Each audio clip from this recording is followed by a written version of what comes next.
ನಮಸ್ಕಾರ. ನಾನು ಡಾಕ್ಟರ್ ಮೃತ್ಯುಂಜಯ ಸ್ವಾಮಿ, ಶತಾಯ ಆಯುರ್ವೇದ ಸಂಸ್ಥಾಪಕ.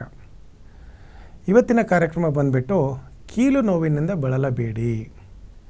ಯಾಕಂದರೆ ನಾವು ಎಷ್ಟೊಂದು ಜನಕ್ಕೆ ನೋಡಿದ್ದೀವಿ, ಇವನ್ ಚಿಕ್ಕ ವಯಸ್ಸಿನವ್ರಿಗೂ ಕೂಡ ಮಂಡಿ ನೋವುಗಳು ಬರೋದು, ಬೆನ್ನು ನೋವು ಬರೋದು, ಸಣ್ಣ ಸಣ್ಣ ಕೀಲುಗಳ ನೋವು ಬರೋದು, ದೊಡ್ಡ ಕೀಲು ನೋವು ಬರೋದು, ಅದೆಲ್ಲ ತುಂಬಾ ಕಾಮನ್ ಆಗಿ ಇತ್ತೀಚಿನ ದಿನಗಳಲ್ಲಿ ಬರ್ತಾಯಿದೆ. ಎಷ್ಟೊಂದು ಜನ ತಾವು ನೋಡಿರ್ಬೋದು, MRI ಮಾಡಿಸ್ತಾರೆ, CT ಸ್ಕ್ಯಾನ್ ಮಾಡಿಸಿರ್ತಾರೆ, ಎಕ್ಸ್ರೇಗಳು ಮಾಡಿಸಿರ್ತಾರೆ, ಬ್ಲಡ್ ಟೆಸ್ಟ್ಗಳು ಮಾಡಿರ್ತಾರೆ. ಎಲ್ಲ ಮಾಡಿದರೂ ಕೂಡ ಕೀಲು ನೋವು ಮಾತ್ರ ಏನೇ ಟ್ರೀಟ್ಮೆಂಟ್ ತೊಗೊಂಡ್ರೂ ಗುಣ ಆಗ್ತಾ ಇರೋದಿಲ್ಲ. ಹಳೆ ಕಾಲದಲ್ಲಿ ಹೇಗಾಗೋದು ಅಂದರೆ ಬರೀ ವಯಸ್ಸಾದವ್ರಿಗೆ ಮಾತ್ರ ಕೀಲು ನೋವು ಬರೋದು. ಸೊ ಅದಕ್ಕೆ ಒಂದು ರೀಸನ್ ಇರೋದು, ಹೌದಪ್ಪ ವಯಸ್ಸಾಗಿದೆ, ಡಿಜೆನ್ರೇಟಿವ್ ಚೇಂಜಸ್ ಇದೆ, ಸೊ ಹಾಗಾಗಿ ಈ ಕೀಲು ನೋವಿಗೆ ಅಷ್ಟು ಚೆನ್ನಾಗಿ ಗುಣಮುಖ ಆಗೋದಿಲ್ಲ. ಅಂಥದ್ರಲ್ಲೂ ಈ ಕಾಲದಲ್ಲಿ ಅದಕ್ಕೇನಾದರೂ ತುಂಬಾ ಸೌದೋಗಿದ್ರೆ ಮೂಳೆ, ಅದಕ್ಕೆ ನೀ ರಿಪ್ಲೇಸ್ಮೆಂಟ್ ಎಲ್ಲ ಈ ಥರ ಇದೆ ಅಂತ ಒಂದು ಎಲ್ಲರಿಗೂ ಗೊತ್ತಿದ್ದ ವಿಷಯ. ಬಟ್ ಎಷ್ಟೊಂದು ಕೀಲು ನೋವುಗಳು ಸರ್ಜರಿ ಇಲ್ಲದೇ ಗುಣಪಡಿಸ್ಬೋದು. ಬರೀ ಸಿಂಪಲ್ ಆಗಿರೋ ಮೆಡಿಸಿನ್ ತೊಗೊಂಡು ಗುಣಪಡಿಸ್ಬೋದು. ತಾವು ಅಂದ್ಕೊಂಡಿರ್ಬೋದು, ಇದೇನಪ್ಪ ಒಂದು ಸಿಂಪಲ್ ಆಗಿರೋ ಕೀಲು ನೋವು ಅಥವಾ ಬೆನ್ನು ನೋವು ಇದು ಬಂದಿರೋದಕ್ಕೆ ಅದಕ್ಕೆ ಯಾಕೆ ನಾನು ಅಷ್ಟೊಂದೆಲ್ಲ ಟೆಸ್ಟ್ಗಳು ಮಾಡಿಸ್ಬೇಕು. ಎಷ್ಟೊಂದು ಜನ ಅದನ್ನು ನೆಗ್ಲೆಕ್ಟ್ ಮಾಡೋದು ಕೂಡ ಉಂಟು. ಅದನ್ನು ಹಾಗೆ ಬಿಡ್ತಾ ಹೋಯ್ತು ಅಂದರೆ ಕ್ರಾನಿಕ್ ಆಗಿಬಿಟ್ಟು rheumatoid arthritis, osteo arthritis, gout ಆಗೋದು, ಹಿಂಗೆಲ್ಲ ಒಂದಿಲ್ಲ ಇನ್ನೊಂದು ಕಾಯಿಲೆನಲ್ಲಿ ಟರ್ನ್ ಆಗ್ತಾ ಹೋಗುತ್ತೆ. ಸೊ ಇಲ್ಲಿ ಮುಖ್ಯವಾಗಿ ತಾವು ತಿಳ್ಕೊಳ್ಬೇಕಾಗಿರೋದು ಅಂದರೆ ಈ ಕೀಲು ನೋವುಗಳು ಯಾಕೆ ಬರುತ್ತೆ, ಯಾರ್ಯಾರಿಗೆ ಬರುತ್ತೆ, ಯಾವ್ಯಾವ ಥರ ಈ ಕೀಲು ನೋವುಗಳಿದೆ, ಇದಕ್ಕೆ ಯಾವ ಥರ ಟ್ರೀಟ್ಮೆಂಟ್ ಇದೆ, ಅಂದರೆ ಸಿಗ್ತಕ್ಕಂಥ ಟ್ರೀಟ್ಮೆಂಟ್ ಯಾವ್ಯಾವ ಥರ ಇದೆ, ಮನೆಯಲ್ಲೇ ಏನೇನು ಸಿಂಪಲ್ ಐಡಿಯಾಸ್ ಏನೇನು ಮಾಡ್ಬೋದು, ಅದ್ರ ಬಗ್ಗೆ ಒಂದು ಸ್ವಲ್ಪ ಡೀಟೇಲಾಗಿ ತಿಳ್ಕೊಳ್ಳೋಣ. ನೋಡಿ, ಮುಖ್ಯವಾಗಿ ತಿಳ್ಕೊಳ್ಬೇಕು ಅಂದರೆ ಈಗ ಫಾರ್ ಎಕ್ಸಾಂಪಲ್ ಕೀಲು ನೋವು ಅಂದರೆ ನನಗೆ ಯಾಕೆ ಇದನ್ನು ಜನರಲಾಗಿ ತೊಗೊಂಡೆ ಅಂತಂದರೆ ಆಲ್ಮೋಸ್ಟ್ ನಿಮಗೆ ಎಲ್ಲ ಕೀಲು ನೋವುಗಳಲ್ಲೂ ಕೂಡ ಒಂದು ಸಿಮಿಲಾರಿಟಿ ಇದೆ, ಒಂದು ಪ್ಯಾಟರ್ನ್ ಇದೆ. ಸೊ ಎಲ್ಲದರಲ್ಲೂ ಕೂಡ ಆ ಏನು ಜಾಯಿಂಟ್ ಇದೆ ಅಲ್ಲಿ ಒಂದೇ ಥರ ಒಂದು ವಿಯರ್ ಆ್ಯಂಡ್ ಟಿಯರ್ ಇರ್ಬೋದು, ಇನ್ಫೆಕ್ಷನ್ ಇರ್ಬೋದು, ಸ್ವೆಲ್ಲಿಂಗ್ ಇರ್ಬೋದು, ಈಗ ಸ್ಲಿಪ್ ಡಿಸ್ಕ್ ಇರ್ಬೋದು, ಡಿಸ್ಕ್ ಹರ್ನಿಯೇಷನ್ ಇರ್ಬೋದು, ಎಲ್ಲದರಲ್ಲೂ ಒಂಥರ ಸಿಮಿಲರ್ ಪ್ಯಾಟರ್ನ್ ಇದೆ. ಹಾಗಾಗಿ ನಿಮಗೆ ಆ ನೋವು ಬರ್ತಾ ಇರುತ್ತೆ.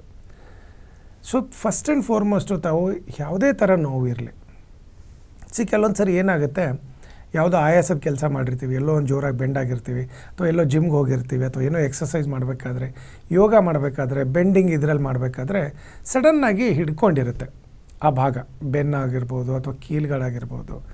ತುಂಬ ದಿನ ಬಿಟ್ಟು ಸಡನ್ನಾಗಿ ನಡೀತಾ ಇದ್ದರೆ ಜಾಯಿಂಟ್ಸ್ ಪೇನ್ಗಳು ಶುರು ಆಗುತ್ತೆ.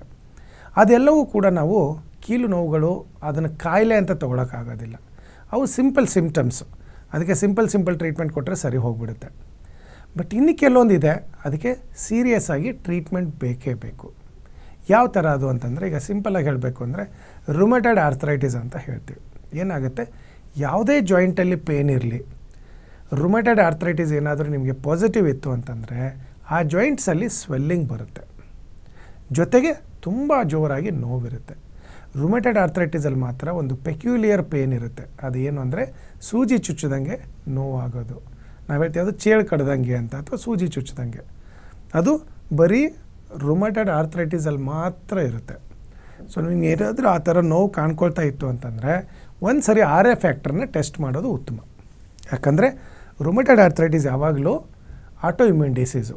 ಸೊ ಯಾವಾಗ ನಿಮ್ಮ ಇಮ್ಯುನಿಟಿ ಕಾಂಪ್ರಮೈಸ್ ಆಗುತ್ತೆ ಬಾಡಿನಲ್ಲಿ, ಆವಾಗ ಯೂಶಲಿ ಕೆಲವೊಬ್ಬರಿಗೆ ರುಮಟೆಡ್ ಆರ್ಥ್ರೈಟಿಸ್ ಬರೋ ಚಾನ್ಸಸ್ಸು ತುಂಬ ಇರುತ್ತೆ. ಇದು ಒಂದು. ಎರಡನೇದು ಬಂದುಬಿಟ್ಟು ಆಸ್ಟಿಯೋ ಆರ್ಥ್ರೈಟಿಸು. ಏನಾಗುತ್ತೆ ಅಂದರೆ, ಈಗ ಯಾವುದೇ ಕೀಲಿರಲಿ, ಕೀಲು ಮಧ್ಯದಲ್ಲಿ ಯಾವಾಗಲೂ ಒಂದು ಥಿನ್ ಕುಷನ್ ಥರ ಒಂದು ಸಾಫ್ಟ್ ಟಿಶ್ಯೂ ಇರುತ್ತೆ. ನಾವು ಅದನ್ನು ಕಾರ್ಟಿಲೇಜ್ ಅಂತ ಹೇಳ್ತೀವಿ. ಅದೇನು ಮಾಡುತ್ತೆ, ಜಾಯಿಂಟ್ಗೆ ಒಂದಕ್ಕೊಂದಕ್ಕೆ ಉಜ್ಜಕ್ಕೆ ಬಿಡೋದಿಲ್ಲ. ಅದಕ್ಕೆ ನಿಮಗೆ ನೋವುಗಳು ಬರಲ್ಲ. ಅಲ್ಲಿ ಏನಾದರೂ ಒಂದು ಸ್ವಲ್ಪ ವಿಯರ್ ಆ್ಯಂಡ್ ಟಿಯರ್ ಆಯಿತು, ಜಾಸ್ತಿ ಯೂಸ್ ಮಾಡಿರೋದಿತ್ತು ಅಂತಂದರೆ, ಅಲ್ಲಿ ಅದ್ರದ್ದು ಕುಷನ್ದಿದು ಏನಾದರೂ ಕಡಿಮೆ ಆಯಿತು ಥಿಕ್ನೆಸ್ಸು ಅಂತಂದರೆ ನಿಮಗೆ ಪೇನ್ ಕಾಣ್ಕೊಳ್ಳುತ್ತೆ. ಅದನ್ನು ನಾವು ಆಸ್ಟಿಯೋ ಆರ್ಥ್ರೈಟಿಸ್ ಅಂತ ಹೇಳ್ತೀವಿ. ಬರೀ ಕುಷನ್ ಅಷ್ಟಕ್ಕೆ ಅಲ್ಲ, ಈವನ್ ವಯಸ್ಸಾದವರಲ್ಲಿ ಆ ಕುಷನ್ ತುಂಬ ಸೌದೋಗಿರುತ್ತೆ. ಅದಕ್ಕೆ ನಾವು ವಯಸ್ಸಾದವರಲ್ಲಿ ಆಸ್ಟಿಯೋ ಆರ್ಥ್ರೈಟಿಸ್ ತುಂಬಾ ಬೇಗ ಬರುತ್ತೆ, ಜಾಸ್ತಿ ಇರುತ್ತೆ. ಹಾಗೆ ತಾವು ನೋಡಿರ್ಬೋದು, ಈಗ ಸ್ಪಾಂಡಿಲೈಟಿಸ್ ಅಂತ ಏನು ಹೇಳ್ತೀವಿ ನಾವು, ಬೆನ್ನಲ್ಲಿ, ಕತ್ತಲ್ಲಿ, ಇಲ್ಲೇನು ಬೆನ್ನು ಮೂಳೆ ಇದೆ ಅಲ್ಲೂ ಕೂಡ ಮೂಳೆ ಸವಿತಾ ಬರ್ತಾ ಇರುತ್ತೆ. ಅಲ್ಲೂ ಇರ್ತಕ್ಕಂಥ ಕುಷನ್ ಕಡಿಮೆ ಆಗ್ತಾ ಇರುತ್ತೆ. ಅದರಲ್ಲೂ ಯಾರು ಜಾಸ್ತಿ 2 ವೀಲರು ಅಂಥದ್ದೆಲ್ಲ ಜಾಸ್ತಿ ಓಡಿಸ್ತಾರೆ, ಅಥವಾ ಅಬ್ಡೋಮಿನಲ್ ಒಬೆಸಿಟಿ, ಹೊಟ್ಟೆ ಬೊಜ್ಜು ಜಾಸ್ತಿ ಇತ್ತು ಅಂತಂದರೆ ನಿಮಗೆ ಲಂಬರ್ ಸ್ಪಾಂಡಿಲೈಟಿಸು ಭಾಳ ಬೇಗ ಬರುತ್ತೆ. ಸೊ ಹಂಗೆ ಬಂತು ಅಂದ ತಕ್ಷಣ ಹೆದರ್ಕೊಳ್ಳೋದು ಬೇಡ, ಅದಕ್ಕೊಂದು ಸಿಂಪಲ್ ಟ್ರೀಟ್ಮೆಂಟ್ ಟೆಸ್ಟ್ ಮಾಡಿಸಿದರೆ ಒಳ್ಳೆಯದು. ಸೊ ಯಾವಾಗೂ ಆಸ್ಟಿಯೋ ಆರ್ಥ್ರೈಟಿಸ್ ಆಗಲಿ ಅಥವಾ ರುಮಟೆಡ್ ಆರ್ಥ್ರೈಟಿಸ್ ಆಗಲಿ ಒಂದು ಬ್ಲಡ್ ಟೆಸ್ಟಲ್ಲಿ ಗೊತ್ತಾಗುತ್ತೆ, ಇನ್ನೊಂದು ಬಂದುಬಿಟ್ಟು ಎಕ್ಸ್ರೇ. ಸಿಂಪಲಾಗಿ ಒಂದು ಎಕ್ಸ್ರೇ ಮಾಡ್ತು ಅಂದರೆ ಗೊತ್ತಾಗುತ್ತೆ. ಎಕ್ಸ್ರೇನಲ್ಲಿ ಗೊತ್ತಾಗ್ತಾ ಇಲ್ಲ ಅಂದರೆ ಮಾತ್ರ ನೀವು MRI ಅಥವಾ CT ಸ್ಕ್ಯಾನ್ ಮಾಡಿದರೆ ಸಾಕು. ಅದು ಆಸ್ಟಿಯೋಆರ್ಥ್ರೈಟಿಸ್ ಆಯಿತು. ಇನ್ನೊಂದು ಬಂದುಬಿಟ್ಟು ಗೌಟ್ ಅಂತ ಹೇಳ್ತೀವಿ ನಾವು. ಗೌಟಲ್ಲಿ ಏನಾಗುತ್ತೆ, ಸ್ಮಾಲ್ ಜಾಯಿಂಟ್ಸು ಇನ್ವಾಲ್ವ್ಮೆಂಟ್ ಜಾಸ್ತಿ ಇರುತ್ತೆ. ರುಮಟಾಯ್ಡ್ ಆರ್ಥ್ರೈಟಿಸಲ್ಲಿ ಏನಾಗುತ್ತೆ, ದೊಡ್ಡ ದೊಡ್ಡ ಕೀಲುಗಳು, ದೊಡ್ಡ ಜಾಯಿಂಟ್ಗಳು ಜಾಸ್ತಿ ಇನ್ವಾಲ್ವ್ಮೆಂಟ್ ಇರುತ್ತೆ. ಗೌಟಲ್ಲಿ ಚಿಕ್ಕ ಜಾಯಿಂಟ್ಸ್ಗಳೆಲ್ಲ ನೋವುಗಳು ಬರ್ತಾ ಇರುತ್ತೆ. ಆಮೇಲೆ ಇಲ್ಲಿ ಡಿಪೋಸಿಷನ್ ಆಗಿಬಿಟ್ಟು ಅಲ್ಲೂ ಒಂದು ಸ್ವಲ್ಪ ಲೈಟಾಗಿ ಊದ್ಕೊಂಡಿರುತ್ತೆ. ಸೊ ಇದನ್ನು ನಾವು ಗೌಟಿ ಆರ್ಥ್ರೈಟಿಸ್ ಅಂತ ಹೇಳ್ತೀವಿ. ಇದ್ರ ಜೊತೆಗೆ ಈಗ ಕತ್ತು ನೋವು, ಬೆನ್ನು ನೋವು ಬಂದಾಗೆ ತಾವು ಎಷ್ಟೊಂದು ಕಡೆ ನೋಡಿರ್ಬೋದು. ಯಾವುದೇ ಥರ ಬೆನ್ನು ನೋವು ಇದ್ದರೂ ಕೂಡ ಇತ್ತೀಚೆಗೆ ಅದೊಂದು ಕಾಮನ್ ಆಗಿದೆ MRI ಮಾಡಿಸೋದು. ಅದರಲ್ಲಿ ಎಲ್ಲರೂ ಹೇಳ್ತಾರೆ ನಿಮಗೆ ಅಲ್ಲಿ ಸ್ಲಿಪ್ ಡಿಸ್ಕ್ ಆಗಿದೆ, ಡಿಸ್ಕ್ ಹರ್ನಿಯೇಷನ್ ಆಗಿದೆ, ಅಲ್ಲಿ ವಿಯರ್ ಆ್ಯಂಡ್ ಟಿಯರ್ ಜಾಸ್ತಿ ಆಗಿದೆ, ಮೂಳೆ ಸವೆತ ಜಾಸ್ತಿ ಆಗಿದೆ, ಅದಕ್ಕೆ ಕಂಪಲ್ಸರಿ ಸರ್ಜರಿ ಮಾಡಬೇಕು ಅಂತಾರೆ. ಬೇಕಾಗಿಲ್ಲ. ಈವನ್ ನಿಮಗೆ ಡಿಸ್ಕಲ್ಲೂ ಕೂಡ, ಅಂದರೆ ಬೆನ್ನು ಮೂಳೆಗಳಲ್ಲೂ ಕೂಡ ಇದೇ ಥರ ಜಾಯಿಂಟ್ಸಲ್ಲಿ ಆ ಕುಷನಿಂಗ್ ಪ್ರಾಬ್ಲಮ್ ಆಗಿರುತ್ತೆ. ಅಥವಾ ನೀವು ಯಾವಾಗೋ ಬೆಂಡಿಂಗ್ ಎಕ್ಸಸೈಸು ಅಥವಾ ಬೆಂಡ್ ಜಾಸ್ತಿ ಮಾಡಿದಾಗೆ ಅಥವಾ ಸಡನ್ನಾಗಿ ಎಲ್ಲೋ ಒಂದು ಕಡೆ ಕೂತ್ಕೊಂಡಾಗೆ ಕಳಕ್ಕಂತ ಇದು ಆಗಿಬಿಟ್ಟು ಅಲ್ಲಿ ನಿಮಗೆ ಡಿಸ್ಕ್ ಹರ್ನಿಯೇಷನ್, ಅಂದರೆ ಅಲ್ಲಿ ಇರ್ತಕ್ಕಂಥ ಮಾಂಸ ಏನಿರುತ್ತೆ ಅದು ದುರ್ಮಾಂಸ ಬೆಳೆದ್ಬಿಟ್ಟು ಅದು ಜಾಯಿಂಟ್ಸ್ ಮಧ್ಯದಲ್ಲಿ ಆಚೆ ಬಂದಿರುತ್ತೆ. ಅವಾಗ ಏನಾಗುತ್ತೆ, ಯಾಕೆ ಇಡೀ ಬ್ಯಾಕ್ ಬೋನಿಂದ ನಿಮಗೆ ನರ ಕಾಲಿಗೆ, ಕೈಗೆ, ಇಡೀ ದೇಹಕ್ಕೆ ಸಪ್ಲೈ ಆಗಿದೆ. ಸೊ ಅದು ಎಲ್ಲಿ ನಿಮಗೆ ಕಂಪ್ರೆಸ್ ಆಗ್ತಾ ಇರುತ್ತೆ ಆ ಭಾಗ ಯಾವಾಗೂ ನೋವು ಬರ್ತಾ ಇರುತ್ತೆ. ಸೊ ಈ ಥರ ಸ್ಪಾಂಡಿಲೈಟಿಸ್ ಇರ್ಬೋದು, ಸ್ಪಾಂಡಿಲೋಸಿಸ್ ಇರ್ಬೋದು, ಡಿಸ್ಕ್ ಹರ್ನಿಯೇಷನ್ನು ಅಥವಾ ರುಮಟಾಯ್ಡ್ ಆರ್ಥ್ರೈಟಿಸು, ಆಸ್ಟಿಯೋಆರ್ಥ್ರೈಟಿಸು, ಗೌಟಿ ಆರ್ಥ್ರೈಟಿಸ್ ಇರ್ಬೋದು. ಈ ಎಲ್ಲದರಲ್ಲೂ ಕಾಮನ್ ಇರೋದು ಒಂದು ಕೀಲು ನೋವು. ಕೀಲು ನೋವುಗಳಲ್ಲಿ ಕೆಲವೊಬ್ಬರಿಗೆ ಸ್ವೆಲ್ಲಿಂಗ್ ಇರುತ್ತೆ, ಕೆಲವೊಬ್ಬರಿಗೆ ಸ್ವೆಲ್ಲಿಂಗ್ ಇರೋದಿಲ್ಲ. ಸ್ವೆಲ್ಲಿಂಗ್ ಇದ್ದರೆ ಅದು ಬೇರೆ ಥರ ಕಾಯಿಲೆ, ಸ್ವೆಲ್ಲಿಂಗ್ ಇಲ್ಲ ಇನ್ನೊಂದು ಥರ ಕಾಯಿಲೆ. ಸೊ ಇದಕ್ಕೇನು ಮಾಡ್ಬೋದು ಅಂತಂದರೆ, ಆದಷ್ಟು ನೀವು ಫಸ್ಟು ಡಯಾಗ್ನೋಸಿಸ್ ಮಾಡ್ಕೊಳ್ಳೋದು ತುಂಬಾ ಒಳ್ಳೆಯದು. ಎಷ್ಟೊಂದು ಬ್ಲಡ್ ಟೆಸ್ಟ್ ಮಾಡಿಸ್ಬೋದು. ನೀವು ಯಾವುದೇ ಹತ್ತಿರ ಇರ್ತಕ್ಕಂಥ ಲ್ಯಾಬ್ಗೆ ಹೋದರೆ ರುಮಟಾಯ್ಡ್ ಆರ್ಥ್ರೈಟಿಸ್ ಇತ್ತು ಅಂದರೆ RA ಫ್ಯಾಕ್ಟರ್ ಮಾಡಿಸ್ಬೇಕು. ಬೈ ಚಾನ್ಸ್ ಆಸ್ಟಿಯೋಆರ್ಥ್ರೈಟಿಸ್ ಇತ್ತು ಅಂದರೆ ESR ಅದೆಲ್ಲ ಟೆಸ್ಟ್ ಮಾಡಿಸ್ಕೊಂಬಂತು ಅಂತ ನಮಗೆ ಕರೆಕ್ಟಾಗಿ ಗೊತ್ತಾಗ್ಬಿಡುತ್ತೆ ಎಷ್ಟು ಇನ್ಫ್ಲಮೇಷನ್ ಇದೆ ಅಂತ. ಜೊತೆಗೆ ಎಕ್ಸ್ರೇ ಅಥವಾ MRI ಮಾಡಿಸಿದ್ರೆ ಪರ್ಫೆಕ್ಟಾಗಿ ಇದೇ ಥರ ನಿಮಗೆ ಕೀಲು ನೋವಿದೆ ಅಂತ. ಸೊ ಯಾವುದೇ ಥರ ಕೀಲು ನೋವು ಇದ್ದರೂ ಕೂಡ ಸಿಂಪಲ್ಲಾಗಿ ಸುಮ್ಮನೆ ಅನ್ನೆಸೆಸರಿಯಾಗಿ ಯಾವುದ್ಯಾವುದೋ ಆ್ಯಡ್ಗಳು ಬರುತ್ತೆ, ಈ ಎಣ್ಣೆ ಹಾಕಿದರೆ ಕಡಿಮೆ ಆಯಿತು, ಇದು ಎಣ್ಣೆ ಹಾಕಿದರೆ ಕಲ್ಲು ನೋವು ಕಡಿಮೆ ಆಯಿತು. ಅದು ಶುದ್ಧ ತಪ್ಪು. ಬರೀ ಎಣ್ಣೆ ಹಾಕಿದರೆ ನೋವುಗಳು ಕಡಿಮೆ ಆಗೋದಾದರೆ ಯಾರೋ ಡಾಕ್ಟ್ರುಗಳೇ ಬೇಕಾಗ್ತಿರಲಿಲ್ಲ. ಅದಕ್ಕೆ ಸ್ಪೆಸಿಫಿಕ್ಕಾಗಿ ನೋಡಬೇಕು ನಾವು. ಮಸಲ್ ಸ್ಪ್ರೇನ್ ಆಗಿತ್ತು ಅಂದರೆ ಯಾವುದೇ ಥರ ಎಣ್ಣೆ ಹಾಕಿದರೂ ಜಾಯಿಂಟ್ಸ್ ಪೇನ್ ಆಗಲಿ, ಯಾವುದೇ ಥರದ ಬೆನ್ನು ನೋವುಗಳಾಗಲಿ ಬೇಗ ಗುಣ ಆಗುತ್ತೆ. ಬಟ್ ಅಲ್ಲಿ ವಿಯರ್ ಆ್ಯಂಡ್ ಟಿಯರ್ ಇತ್ತು, ಇನ್ಫ್ಲಮೇಷನ್ ಇತ್ತು, ಇನ್ಫೆಕ್ಷನ್ ಜಾಸ್ತಿ ಇತ್ತು, ಸ್ವೆಲ್ಲಿಂಗ್ ಜಾಸ್ತಿ ಇತ್ತು ಅಂದರೆ ಅದಕ್ಕೆ ಸ್ಪೆಸಿಫಿಕ್ಕಾಗಿ ಟ್ರೀಟ್ಮೆಂಟ್ ಬೇಕು. ಆಯುರ್ವೇದದಲ್ಲಿ ನಾವು 80 ಥರದ್ದು ಜಾಯಿಂಟ್ಸ್ ಪೇನು ಅಂತ ಹೇಳ್ತೀವಿ, 80 ಟೈಪ್ಸ್. ಅದರಲ್ಲಿ ನಿಮ್ಗೆ ಯಾವುದು ಅಂತ ಕರೆಕ್ಟಾಗಿ ನಾವು ಕಂಡುಹಿಡಿದ್ಬಿಟ್ಟು ಅದಕ್ಕೆ ಚಿಕಿತ್ಸೆ ಕೊಡ್ತೀವಿ. ಯಾಕಂದ್ರೆ ನಾವು ಶತಾಯುನಲ್ಲಿ ಆಲ್ಮೋಸ್ಟ್ 125 ವರ್ಷದಿಂದ ಈ ಜಾಯಿಂಟ್ಸ್ ಪೇನ್ನ ಟ್ರೀಟ್ಮೆಂಟ್ ಕೊಡ್ತಾ ಬರ್ತಾ ಇದ್ದೀವಿ.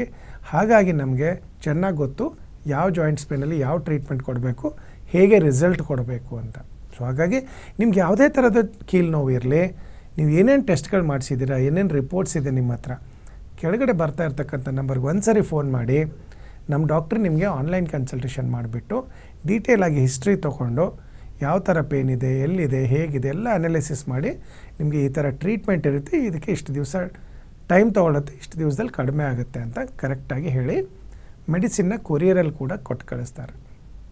ಇನ್ನು ಕೆಲವೊಬ್ಬರು ತುಂಬ ವಯಸ್ಸಾಗಿದೆ, ಇಲ್ಲ ಮನೆಯಲ್ಲಿ ನಂಗೆ ಆಗೋದಿಲ್ಲ, ತುಂಬ ಅಲ್ಲಿ ಚಳಿ ಇರುತ್ತೆ, ಮನೇಲಿ ನೋಡ್ಕೊಳ್ಳೋಕ್ಕೆ ಯಾರಿಗೂ ಆಗಲ್ಲದಿಲ್ಲ, ಬಂದು ಅಡ್ಮಿಟ್ ಆಗ್ಬೋದಾ ಅಂತಂದರೆ ನಮ್ಮದು ಬ್ಯಾಂಗ್ಳೂರು ಇಂಟರ್ನ್ಯಾಷನಲ್ ಏರ್ಪೋರ್ಟ್ ಹತ್ರ ಆಯುರ್ವೇದ ಯೋಗ ನ್ಯಾಚುರೋಪತಿ ಎಕ್ಸ್ಕ್ಲೂಸಿವ್ ಆಗಿರೋ ಹಾಸ್ಪಿಟಲ್ ಇದೆ, NABH ಅಕ್ರೆಡಿಷನ್ ಆಗಿರೋದು. ಹಾಗಾಗಿ ಎಲ್ಲ ಥರದ ಹೆಲ್ತ್ ಇನ್ಶೂರೆನ್ಸ್ ಕವರೇಜ್ ಕೂಡ ಅಲ್ಲಿದೆ. ಸೊ ನಿಮ್ದು ಏನಾದರೂ ಇನ್ಶೂರೆನ್ಸ್ ಇತ್ತು ಅಂತಂದರೆ ಹೆಲ್ತ್ ಇನ್ಶೂರೆನ್ಸು, ಅಲ್ಲಿ ಬಂದು ಆರಾಮಾಗಿ ಟ್ರೀಟ್ಮೆಂಟ್ ತೊಗೋಬೋದು. ಆಮೇಲೆ ಇನ್ನೊಂದು ಬಂದುಬಿಟ್ಟು ಇದನ್ನು ಮನೆಯಲ್ಲಿ ಏನು ಮಾಡ್ಬೋದು ಅಂತ. ಯಾವಾಗೂ ಅಷ್ಟೇ ಯಾವುದೇ ಥರ ಕೀಲು ನೋವಿರಲಿ, ಸ್ಟಾರ್ಟಿಂಗ್ ಸ್ಟೇಜಲ್ಲಿ ನೀವು ಕಂಡುಹಿಡಿದ್ಬಿಡ್ತು ಅಂದರೆ ಟ್ರೀಟ್ಮೆಂಟ್ ಕೊಡೋದು ಭಾಳ ಸುಲಭ. ಯಾವಾಗ ನಾವು ಅದನ್ನು ಹಾಗೇ ಬಿಡ್ತೀವಿ, ಏನೇನೋ ಮನೇಲಿ ಹಚ್ಚೋದು, ಯಾವುದೋ ಕ್ರೀಮ್ ಹಚ್ಚೋದು, ಏನೋ ಮೆಡಿಸಿನ್ ತೊಗೊಳ್ಳೋದು, ಸೆಲ್ಫ್ ಮೆಡಿಕೇಷನ್ ಮಾಡೋದು, ಮಾಡ್ತಾ ಮಾಡ್ತಾ ಅದು ಹೆಚ್ಚಿಗೆ ಆಗ್ತಾ ಹೋಗುತ್ತೆ. ಹೆಚ್ಚಿಗೆ ಆದಾಗೆ ಒಂದು ಫುಲ್ ಬ್ಲೋನ್ ಕಾಯಿಲೆ ಆಗುತ್ತೆ ನೋಡಿ. ಆವಾಗೆ ಟ್ರೀಟ್ಮೆಂಟ್ ಕೊಡಬೇಕು ಅಂದರೆ ಅದಕ್ಕೆ ತುಂಬಾ ಸ್ಪೆಸಿಫಿಕ್ ಟ್ರೀಟ್ಮೆಂಟ್ ಕೊಡಬೇಕು. ಯಾಕಂದರೆ ನಾನು ಆವಾಗಿಂದ ಹೇಳ್ತಾ ಇದ್ದೀನಿ, ಕೆಲವೊಂದು ಆಯಿಲ್ ಹಾಕಿದರೆ ಜಾಯಿಂಟ್ಸ್ ಪೇನ್ ಹೆಚ್ಚಿಗೆ ಆಗುತ್ತೆ, ನೀವು ಬೇಕಾದ್ರೆ ನೋಡಿ. ಯಾಕಂದರೆ ರುಮಟಾಯ್ಡ್ ಆರ್ಥ್ರೈಟಿಸಲ್ಲಿ ಆಯಿಲು ಕಾಂಟ್ರಾ ಇಂಡಿಕೇಟೆಡ್, ಹಾಕಂಗಿಲ್ಲ ಜಾಯಿಂಟ್ಸ್ಗೆ. ಆಯಿಲ್ ಹಾಕಿದರೆ ರುಮಟಾಯ್ಡ್ ಆರ್ಥ್ರೈಟಿಸಲ್ಲಿ ಪೇನ್ ಜಾಸ್ತಿ ಆಗುತ್ತೆ. ಸೊ ಅಲ್ಲಿ ಯಾವಾಗೂ ರೂಕ್ಷ ಚಿಕಿತ್ಸಾ ಅಂತ ಹೇಳ್ತಾನೆ, ಡ್ರೈ ಟ್ರೀಟ್ಮೆಂಟ್ ಮಾಡಬೇಕು ರುಮೆಟೆಡ್ ಆರ್ಥ್ರೈಟಿಸಲ್ಲಿ. ಸೊ ಹಾಗಾಗಿ ಆಯಿಲ್ ವರ್ಕ್ ಆಗೋದಿಲ್ಲ. ಆಸ್ಟಿಯೋ ಆರ್ಥ್ರೈಟಿಸಲ್ಲಿ ಕಂಪಲ್ಸರಿ ಆಯಿಲ್ ವರ್ಕ್ ಆಗುತ್ತೆ. ಬಟ್ ಬರೀ ಆಯಿಲ್ ಹಾಕ್ತು ಅಂತಂದರೆ ಅಲ್ಲಿರ್ತಕ್ಕಂಥ ಕುಷನು ಕಾರ್ಟಿಲೇಜು ಬೆಳೆಯೋದಿಲ್ಲ. ಅದಕ್ಕೆ ಬೆಳೆಯೋಕ್ಕೆ ಔಷಧಿ ಕೊಟ್ಟರೆ ನಿಮಗೆ ಕೀಲಲ್ಲಿರ್ತಕ್ಕಂಥ ನೋವು ಕಡಿಮೆ ಆಗುತ್ತೆ. ಸೊ ಸುಮ್ಮನೆ ಒಂದು ಪೇನ್ ಕಿಲ್ಲರ್ ತೊಗೊಂಡ್ರೆ ಟೆಂಪ್ರರಿ ಕಡಿಮೆ ಆಗುತ್ತೆ ಹೊರತಾಗಿ ಒಳಗಡೆ ಇರ್ತಕ್ಕಂಥ ಕಾರಣ ಹಾಗೆ ಇರೋದ್ರಿಂದ ಪೇನ್ ದಿನ ದಿನ ಹೆಚ್ಚಿಗೆ ಹಾಕ್ಕೊಂಡು ಹೋಗುತ್ತೆ. ಆಮೇಲೆ ನಾವು ಎಷ್ಟೊಂದು ಜನ ನೋಡಿದ್ದೀವಿ, ಎಷ್ಟೇ ನೀವು ಮೂಳೆ ಸೌತ ಆಗಿದ್ದರೂ ಕೂಡ ಸಿಂಪಲ್ಲಾಗಿ ಒಂದು 3 to 6 months ಟ್ರೀಟ್ಮೆಂಟ್ ತೊಗೊಳ್ತು ಅಂದರೆ 80-90% ನೋವುಗಳನ್ನು ಗುಣಪಡಿಸ್ಕೊಂಡಿದ್ದಾರೆ. ಯಾಕಂದರೆ ಒಂದು ಏಜ್ ಆದಮೇಲೆ ಡಿಜೆನ್ರೇಟಿವ್ ಚೇಂಜಸ್ ಆಯಿತು ಅಂದರೆ ಅದನ್ನು ರಿವರ್ಸ್ ಮಾಡೋದು ತುಂಬ ಕಷ್ಟ. ಬಟ್ ಯಂಗ್ ಏಜಲ್ಲಿ ಇರೋರಿಗೆ ಯಾವುದೇ ಥರ ಜಾಯಿಂಟ್ಸ್ ಪೇನ್ ಬರಲಿ, ಯಾವುದೇ ಥರ ಸ್ಪಾಂಡಿಲೈಟಿಸ್ ಇರಲಿ, ಸರ್ವೈಕಲ್ ಸ್ಪಾಂಡಿಲೈಟಿಸ್ ಇರ್ಬೋದು, ಲಂಬಾರ್ ಸ್ಪಾಂಡಿಲೈಟಿಸ್ ಇರ್ಬೋದು, ಸ್ಲಿಪ್ ಡಿಸ್ಕು, ಡಿಸ್ಕ್ ಹರ್ನಿಯೇಷನು, ಎಲ್ಲದಕ್ಕೂ ಕೂಡ ಸ್ಪೆಸಿಫಿಕ್ ಆಗಿರೋ ಟ್ರೀಟ್ಮೆಂಟ್ ಇದೆ. ಒಂದು 3 ರಿಂದ 6 ತಿಂಗಳ ಔಷಧಿ ತೊಗೊಂಡು ಅಂತಂದರೆ 100% ಗುಣಪಡಿಸ್ಕೊಳ್ಬೋದು, ಅದು ಯಾವುದೇ ಥರದ ಶಸ್ತ್ರಚಿಕಿತ್ಸೆ ಇಲ್ಲದೇನೆ. ಸೊ ಹಾಗಾಗಿ ನಿಮ್ಗೆ ಯಾವುದೇ ಥರ ಕೀಲು ನೋವುಗಳಿರಲಿ, ಯಾವುದೇ ಥರ ಜಾಯಿಂಟ್ಸ್ ಪೇನ್ ಇರಲಿ, ಯಾವುದೇ ಥರ ಸ್ಪಾಂಡಿಲೈಟಿಸ್ ಕತ್ನೋವು ಇರ್ಬೋದು, ಬೆನ್ನೋವು ಇರ್ಬೋದು, ಏನೇನು ರಿಪೋರ್ಟ್ಗಳು ಮಾಡಿಸಿದ್ದೀರಾ, ಏನೇನು ಟೆಸ್ಟ್ ಮಾಡಿಸಿದ್ದೀರಾ, ಕೆಳಗಡೆ ಬರ್ತಾ ಇರ್ತಕ್ಕಂಥ ನಂಬರ್ಗೆ ಒಂದು ಸರಿ ಮಾಡಿ ಅದನ್ನೆಲ್ಲ ಕಳಿಸಿ ರಿಪೋರ್ಟ್ಸು. ಯಾಕಂದರೆ ಆ ನಂಬರಲ್ಲಿ ವಾಟ್ಸಪ್ ಕೂಡ ಇದೆ. ಕಳಿಸ್ಬಿಟ್ಟು ನಮ್ಮ ಡಾಕ್ಟ್ರ್ ಜೊತೆ ಆನ್ಲೈನ್ ಕನ್ಸಲ್ಟೇಷನ್ ಫಿಕ್ಸ್ ಮಾಡಿ ಆಮೇಲೆ ನನ್ನನ್ನು ಕನೆಕ್ಟ್ ಮಾಡ್ತಾರೆ. ಅಥವಾ ನೀವು ಬೆಂಗಳೂರಲ್ಲೇ ಇದ್ದೀರಾ ಅಂದರೆ ನಮ್ಮದು ಎಲ್ಲ ಕಡೆ 15 ಕ್ಲಿನಿಕ್ ಇದೆ. ಸೊ ಅಲ್ಲಿ ಹೋಗ್ಬಿಟ್ಟು ತಾವು ನಿಮಗೆ ನಿಯರೆಸ್ಟ್ ಕ್ಲಿನಿಕ್ ಯಾವುದಿದೆ ಅಲ್ಲಿ ಹೋಗ್ಬಿಟ್ಟು ತಾವು ಟ್ರೀಟ್ಮೆಂಟ್ ತೊಗೊಂತು ಅಂತಂದರೆ ಆದಷ್ಟು ಬೇಗ ಗುಣ ಆಗುತ್ತೆ. ಜೊತೆಗೆ ಸಿಂಪಲ್ಲಾಗಿ ಏನು ಮಾಡಬೇಕು ಅಂದರೆ ಯಾವಾಗೂ ಅಷ್ಟೇ ನಾವು ಜಾಯಿಂಟ್ಸ್ ಪೇನ್ ಶುರು ಆಯಿತು ಅಂದರೆ ಒಂದು ತಲೆಯಲ್ಲಿ ಬರುತ್ತೆ ನಮಗೆ, ಇದಕ್ಕೆ ನಾನು ಟ್ರೀಟ್ಮೆಂಟ್ ತೊಗೊಂಡು ಇದು ನನಗೆ ಜಾಯಿಂಟ್ಸ್ ಪೇನ್ ಶುರುವಾಗಿದೆ, ವಾಕಿಂಗ್ ಹೋಗೋಕ್ಕಾಗೋದಿಲ್ಲ ಅಂತ. ಅದು ಮಾತ್ರ ಶುದ್ಧ ತಪ್ಪು. I agree. ಯಾಕಂದರೆ ಫಸ್ಟು ನೀವು ಜಾಯಿಂಟ್ಸ್ ಪೇನ್ ಇರೋರು ವಾಕಿಂಗ್ ಶುರು ಮಾಡ್ತು ಅಂತಂದರೆ ಒಂದು 10-15 ದಿವಸ ಜಾಯಿಂಟ್ಸ್ ಪೇನ್ ಜಾಸ್ತಿನೇ ಅನಿಸುತ್ತೆ. ಬಟ್ ಆಮೇಲೆ ಕ್ರಮೇಣವಾಗಿ ಕಡಿಮೆ ಆಗುತ್ತೆ. ಯಾವಾಗೂ ಅಷ್ಟೇ ಒಂದು ಜಾಯಿಂಟು ನೀವು ಜಾಸ್ತಿ ದಿನ ಯೂಸ್ ಮಾಡಿಲ್ಲ ಅಂದರೆ ಸಡನ್ನಾಗಿ ಯೂಸ್ ಮಾಡೋಕ್ಕೆ ಶುರು ಮಾಡ್ತು ಅಂದರೆ ನೋವುಗಳು ಶುರು ಆಗುತ್ತೆ. ಸೊ ಹಾಗಾಗಿ ಅಲ್ಲೊಂದು ಟೆಕ್ನಾಲಜಿ ಇದೆ. ಸೊ ಅದನ್ನು ನೀವು ಕರೆಕ್ಟಾಗಿ ತಿಳ್ಕೊಂಬಿಟ್ಟು ಸರಿಯಾಗಿ ಟ್ರೀಟ್ಮೆಂಟ್ ತೊಗೊಳ್ತು ಅಂತಂದರೆ ಯಾವುದೇ ಥರದ್ದು ಜಾಯಿಂಟ್ಸ್ ಪೇನ್ ಇರಲಿ ರಿವರ್ಸ್ ಮಾಡ್ಬೋದು. ಸಿಂಪಲ್ ಮೂಮೆಂಟ್ಸ್ ಮಾಡ್ತಾಯಿರಿ. ಆದಷ್ಟು ಆವಾಗವಾಗೆ ವಾರಕ್ಕೆ 1 ದಿನ ಅಥವಾ ತಿಂಗಳಿಗೆ 1 ದಿನ 2 ದಿವಸ ಎಣ್ಣೆ ಸ್ನಾನ ಮಾಡಬೇಕು. ಬಿಸಿ ನೀರು ಸ್ನಾನ, ಎಣ್ಣೆ ಹಾಕ್ಕೊಂಡ್ಬಿಟ್ಟು ಬಿಸಿ ನೀರು ಸ್ನಾನ ಮಾಡ್ತು ಅಂದರೆ ಸರ್ಕ್ಯುಲೇಷನ್ ಇಂಪ್ರೂವ್ ಆಯಿತು ಅಂದರೆ ಯಾವುದೇ ಥರ ಇನ್ಫೆಕ್ಷನ್ ಆಗಕ್ಕೆ ಬಿಡೋದಿಲ್ಲ. ಅದು ತುಂಬಾ ಇಂಪಾರ್ಟೆಂಟ್. ಇಡೀ ಬಾಡಿ ಚೆನ್ನಾಗಿಡುತ್ತೆ. ಅದನ್ನು ಮಾಡ್ಬೋದು. ಆಮೇಲೆ ಹೆಲ್ದಿ ಫುಡ್ ತೊಗೊಳ್ಳೋದು ಭಾಳ ಉತ್ತಮ. ದಿನ ವಾಕಿಂಗ್ ಮಾಡೋದು ಭಾಳ ಇಂಪಾರ್ಟೆಂಟು. ಯೋಗ, ಮೆಡಿಟೇಷನ್ನು ಇಂಥದ್ದೆಲ್ಲ ತುಂಬ ಚೆನ್ನಾಗಿ ಮಾಡಬೇಕು. ನೀವು ಡಯಟಲ್ಲಿ ಬಂದುಬಿಡ್ತು ಅಂತಂದರೆ ತುಂಬ ಎಣ್ಣೆನಲ್ಲಿ ಕರೆದಿರೋ ಪದಾರ್ಥ, ಡ್ರೈ ಫುಡ್, ಅದರಲ್ಲೂ ಈ ಪೊಟ್ಯಾಟೊ, ಈ ಚಿಪ್ಸು ಅಂಥದ್ದೆಲ್ಲ ಜಾಸ್ತಿ ತಿನ್ನಬಾರ್ದು. ತುಂಬ ಆಯಿಲ್ ಫ್ರೈಡ್ ಫುಡ್ಡು ಅಂಥದ್ದೆಲ್ಲ ಬೇಡ. ಆದಷ್ಟು ನಿಮಗೆ ನ್ಯೂಟ್ರಿಷಿಯಸ್ ಫುಡ್ ತೊಗೊಂಡೋದು ಭಾಳ ಒಳ್ಳೆಯದು. ಸೊ ನ್ಯೂಟ್ರಿಷಿಯಸ್ ಫುಡ್ಡಲ್ಲಿ ಅದರಲ್ಲೂ high protein, vitamin, minerals, carbohydrates ಎಲ್ಲ ಬ್ಯಾಲೆನ್ಸ್ ಫುಡ್ ತೊಗೊಂತು ಅಂತಂದರೆ ಯಾವುದೇ ಥರ ಜಾಯಿಂಟ್ಸ್ ಪೇನ್ ಇದ್ದರೂ ಕೂಡ ಕಡಿಮೆ ಮಾಡ್ಕೋಬೋದು. ಸೊ ನಿಮಗೆ ಇವತ್ತಿನ ಕಾರ್ಯಕ್ರಮದಲ್ಲಿ ಜಾಯಿಂಟ್ಸ್ ಪೇನ್ ಬಗ್ಗೆ ತುಂಬಾ ಚೆನ್ನಾಗಿ ಅರಿವಾಗಿದೆ ಅಂದ್ಕೊಂಡಿದ್ದೀನಿ.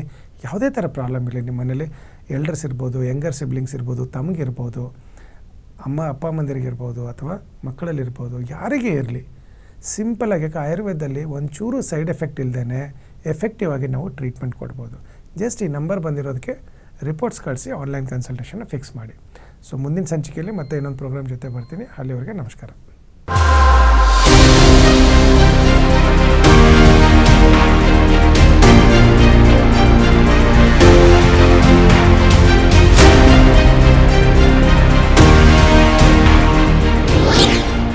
ಶತಾಯು ಆಯುರ್ವೇದ ಸೆಂಟರ್ ಸುಮಾರು 120 ವರ್ಷಗಳ ಇತಿಹಾಸ ಹೊಂದಿರುವಂತಹ ಈ ಆಯುರ್ವೇದ ಸೆಂಟರ್ ಆಯುರ್ವೇದ ಕ್ಷೇತ್ರದಲ್ಲಿ ಮಹತ್ತರವಾದ ಸಾಧನೆ ಮಾಡಿದೆ. ಅಷ್ಟೇ ಅಲ್ಲ, ಬೆಂಗಳೂರಿನ ನಾನಾ ಭಾಗದಲ್ಲಿ ಇದರ ಸೆಂಟರ್ಗಳಿವೆ. ಇದರ ಜೊತೆಗೆ 35ಕ್ಕೂ ಹೆಚ್ಚು ವೈದ್ಯರು ಸೇರಿದಂತೆ 100ಕ್ಕೂ ಹೆಚ್ಚು ಥೆರಪಿಸ್ಟ್ಗಳು ರೋಗಿಗಳ ಸೇವೆಯಲ್ಲಿ ನಿರತರಾಗಿದ್ದಾರೆ. ಇನ್ನೂ ವಿಶೇಷ ಅಂತಂದ್ರೆ ಸುಮಾರು 10 ಲಕ್ಷಕ್ಕೂ ಅಧಿಕ ರೋಗಿಗಳಿಗೆ ಈ ಶತಾಯು ಸೆಂಟರ್ ಚಿಕಿತ್ಸೆ ನೀಡಿದೆ. ಅಷ್ಟೇ ಅಲ್ಲ, ಅವರ ರೋಗವನ್ನ ಗುಣಪಡಿಸಿ ಅವರ ಮೊಗದಲ್ಲಿ ನಗು ಬರುವಂತಹ ಮಹತ್ ಕಾರ್ಯವನ್ನ ಮಾಡಿದೆ. ಬನ್ನಿ ಹಾಗಾದ್ರೆ ಈ ಶತಾಯು ಸೆಂಟರ್ನಲ್ಲಿ ಯಾವ ರೀತಿ ಚಿಕಿತ್ಸೆ ನೀಡಲಾಗುತ್ತೆ, ಈ ಸೆಂಟರ್ ಯಾವ ರೀತಿ ಕಾರ್ಯನಿರ್ವಹಿಸುತ್ತೆ, ಬನ್ನಿ ನೋಡೋಣ.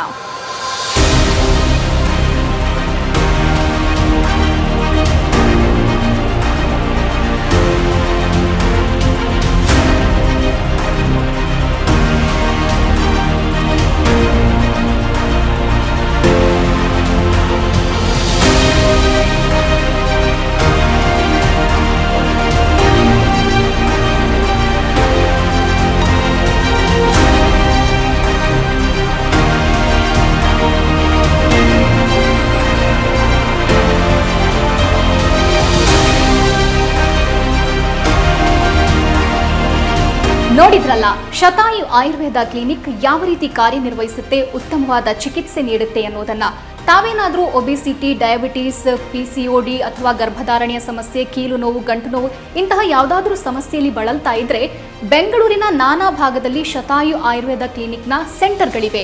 ನಿಮ್ಮ ಹತ್ತಿರದ ಸೆಂಟರ್ಗೆ ಹೋಗಿ ತಾವು ಚಿಕಿತ್ಸೆ ಪಡೆಯಬಹುದಾಗಿದೆ. ಹಾಗಾದ್ರೆ ಯಾಕೆ ತಡ? ಅಡ್ರೆಸ್ ಪ್ಲೇಟ್ ಇಂತಿದೆ, ನೋಟ್ ಮಾಡ್ಕೊಳ್ಳಿ.